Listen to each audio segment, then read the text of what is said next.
Good morning, good afternoon, and good evening. It's Jacob. Just doing a quick video while on lunch break. Just showed up to my unit and for the first day.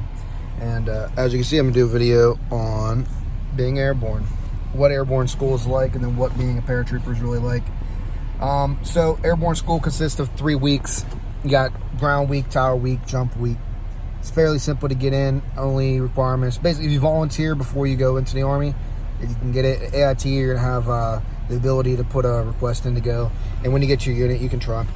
It's fairly easy, a lot of slots, and airborne is there's a lot of high need for them. First week, ground week, what you're going to be doing is you got to practice out how to maneuver yourself, how the orders that are given in an airplane. You're going to sit down on what's called a mock door, and it's like a fake airplane outside, and they're going to give you, allergies are acting up, my eyes watering. They're going to give you the orders, 10 minutes, stand up, hook up, so on, and show you how to properly exit the aircraft. They're going to non-stop exit the aircraft, exit the aircraft, exit the aircraft. You're going to continue doing PT every day as well during this whole entire time. You're also going to be practicing PLFs, which is parachute landing falls, and how to properly land while doing it. That way that you're not gonna, fall down, break a leg, sprain your neck like I've done, stuff like that. Second week is tower week. Tower week consists of, there's a 34-foot tower, 35-foot tower, something like that, mid-30s, it doesn't matter. And you're going to continue going over your exiting of the aircrafts while you wait for your turn. You're gonna go up and you're gonna exit one at a time out of this tower. And what you're doing is you're getting used to jumping at height. At 30-some feet high, that's whenever you start seeing people who are terrified of heights.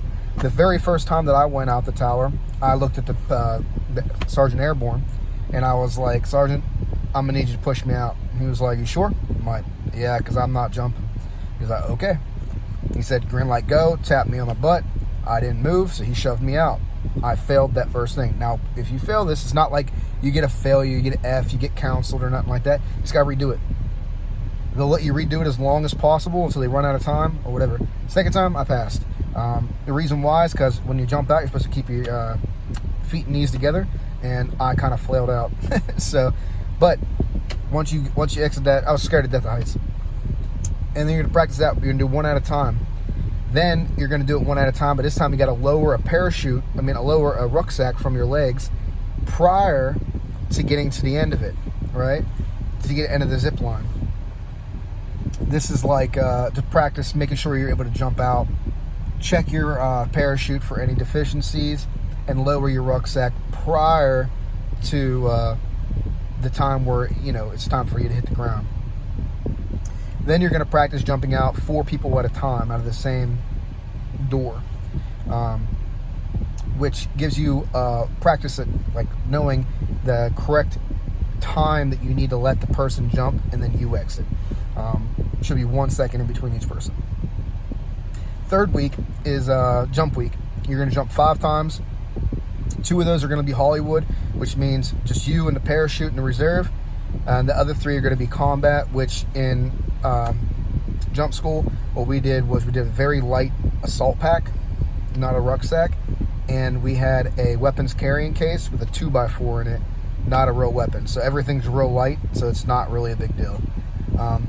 One of those jumps is going to be at nighttime, and when I went through, we did 4 jumps on the T10 parachute and 1 jump on the T11. The T11 is a new parachute.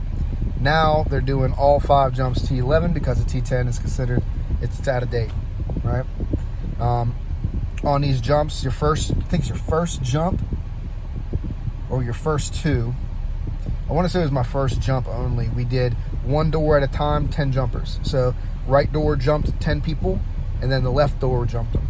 The next time, they did 10 guys out of each door at the same time. When I say guys, I mean guys and girls, because females can also go to airborne school. And so when you start doing both doors at the same time, you have an issue with potentially meeting and hitting each other underneath the bird if you don't time it right. You're a lot closer, so there's a better chance of somebody drifting into you. In airborne school, I actually had a captain in the Air Force They bumped into my parachute. I about panicked. I'm pulling a slip, which means that you're grabbing one of the risers and you're pulling it so you aim in that direction. And I was just like scared to death. My first jump, I was supposed to be the #1 jumper, which scared the hell out of me. So what happened was, when I sat down and they were, the guy across me, I'm like, do you want to be #1? He was like, yeah, I'll be #1. I'm like, okay, I'll take your place at #2. So we switched without them knowing. And as we're sitting there, I'm holding my stuff. I'm all ready to jump.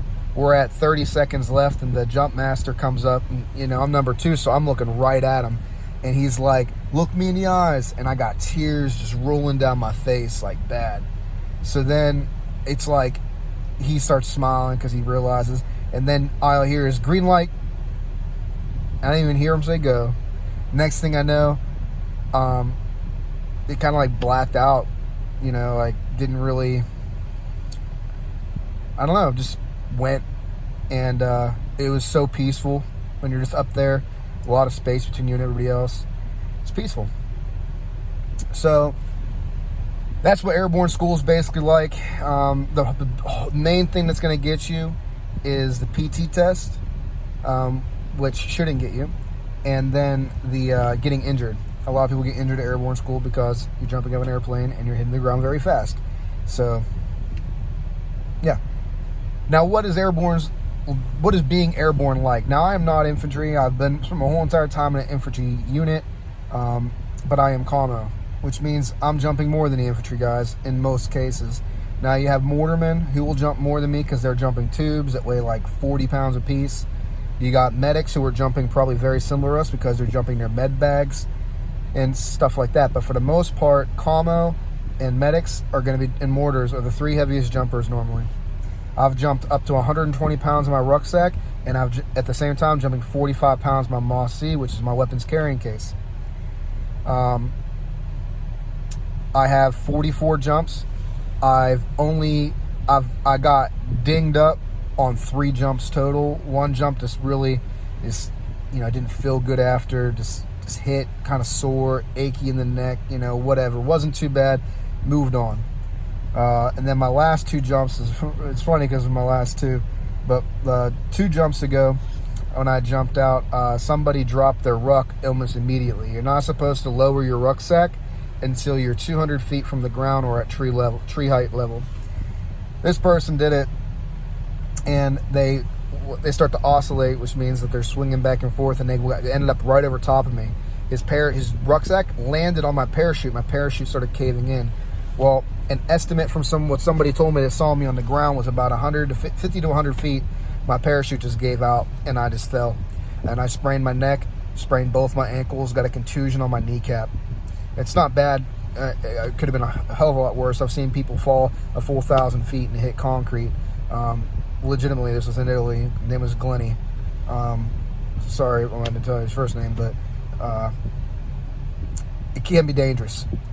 But that's the worst that happened to me. And then my very next jump, I was #2 jumper. He was #1. The jump master that was mine was actually my platoon sergeant. He admitted that they messed up the timing. When we both jumped underneath the bird, we actually hit each other. I started seeing all the white lines from his parachute in my body, like all around my body. So I grabbed him, I ripped him out. My foot got tangled up. I finally got out. This all takes place in like 5 seconds. We got our separation, and I hit pretty hard. And kind of like this fuzzy feeling throughout my whole body. So it was a close call, but luckily both myself and the other jumper were both very experienced jumpers, and we knew how to handle ourselves in that stressful, dangerous situation. Now, since I'm at a leg unit or a non-airborne unit, mind you, this is my first day at the actual unit. I kind of feel like I'm going to miss it. There's a lot of things about airborne that suck, but you have that, you wear that nice maroon beret, you got the that nostalgia or whatever. You just kind of feel good, you're airborne. I don't know. I don't know. I feel like I'm going to miss it. But if you like this video and you want to know a little bit more about the Army, I know this channel is mainly about my dogs and stuff, but it more or less it's about me and my house of Huskies. It's my house of dogs. It's me, it's my wife, it's my kids, it's both the dogs, it's any other dogs, my neighbor's dog, it's my life. So if you have any questions about my Army career, if you have any questions about the Army, just leave a comment below and I'll do my best to answer it. Have a good one.